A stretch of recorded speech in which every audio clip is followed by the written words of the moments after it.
Yo, yo, yo! What is up? It's Jeff Adams, man. Do I have something heavy for us to dive into today? If you've been around religious circles or familiar with Christian TV, like myself, growing up with it, working in it, and living around it, you've probably heard about the Daystar TV Network situation. This isn't just some passing headline. It's deeply personal for anyone in the faith community. Let's dig in. First off, this story is just heartbreaking. Let me say this. When family is involved, especially a family that's worked so hard to build a ministry, the fallout can be devastating. And when that fallout involves allegations of abuse, betrayal, and power struggles, it's not just heartbreaking. It's downright gut-wrenching. Jonathan Lamb, the son of Daystar founder Marcus Lamb, has gone public with accusations against his family and the network. Jonathan and his wife, Susie, claimed their young daughter was sexually assaulted by a staff member in 2020, and when they reported it to leadership, it was swept under the rug. Susie even said they were told to keep quiet to protect Daystar's image. Let me stop right there, because as a father, this hits me on another level. If someone hurt my child and I felt like I couldn't get justice or even acknowledgement, I don't know how I'd hold it together. It's beyond heartbreaking. And yet, here we are, watching this play out in public, with allegations of cover-ups, NDAs, and a family being ripped apart at the seams. Now, you've got Jonathan and his wife speaking out, but you've also got Joni Lamb, the CEO of Daystar, and Jonathan's mother, firing back, saying this is all a failed power struggle. And maybe there is some truth to the fact that there are tensions over leadership. But let me tell you, this isn't about power.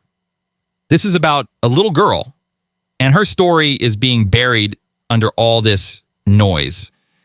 You know, when I see stories like this, I can't help but think about the broader picture. Ministries are supposed to reflect Jesus, but so often they get caught up in egos, control, and even money.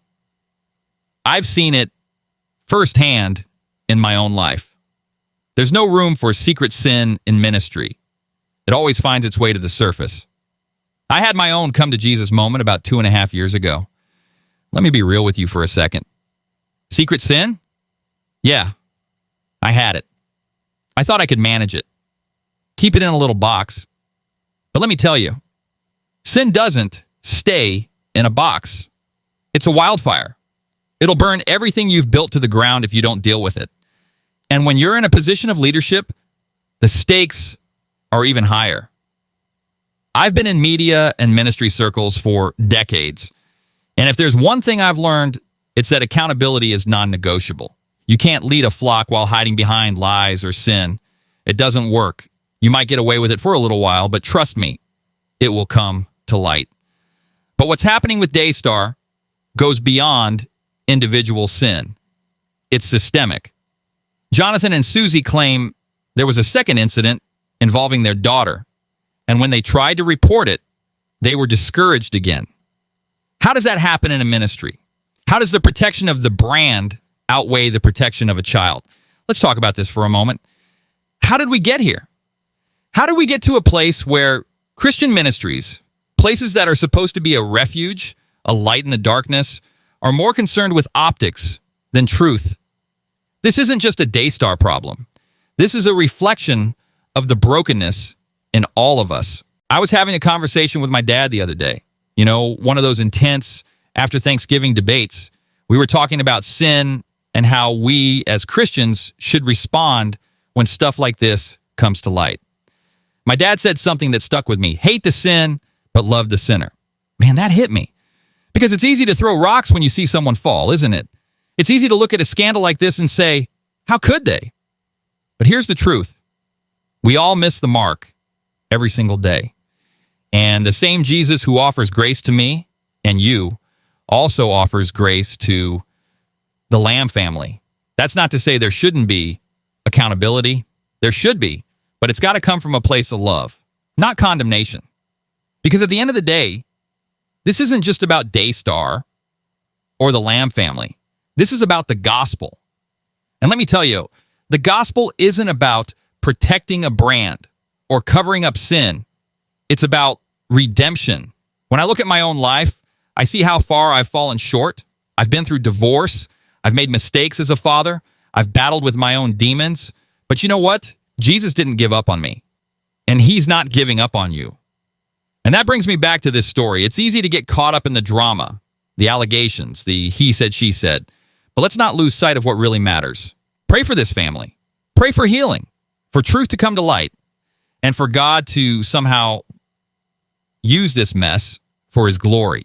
You know, I've been thinking a lot about this idea of lukewarm Christianity. You can't have 1 foot in and 1 foot out. Jesus said he'd spit the lukewarm out of his mouth. And man, that's a challenge for all of us, isn't it? To be all in, to pick up our cross daily and follow him. So if you're listening to this, I want to challenge you. Don't just be a spectator. Don't just listen to stories like this and shake your head. Get on your knees and pray. Pray for the Lamb family. Pray for the staff at Daystar. Pray for the church. Because let me tell you, if you're not actively pursuing Jesus every day, it's easy to drift. It's easy to let sin creep in. And before you know it, you're in a place you never thought you'd be. So let's be people of prayer. Let's be people of grace. And let's be people who shine the light of Jesus in a world that desperately needs it. All right, let me share something powerful from the words of Jesus himself. John 16:33. I have told you these things so that in me you may have peace. In this world you will have trouble. But take heart, I have overcome the world. Let's break that down. First, Jesus says, in this world you will have trouble. That's the key point right there. He's not sugarcoating it. He's telling us straight up, life is going to be hard.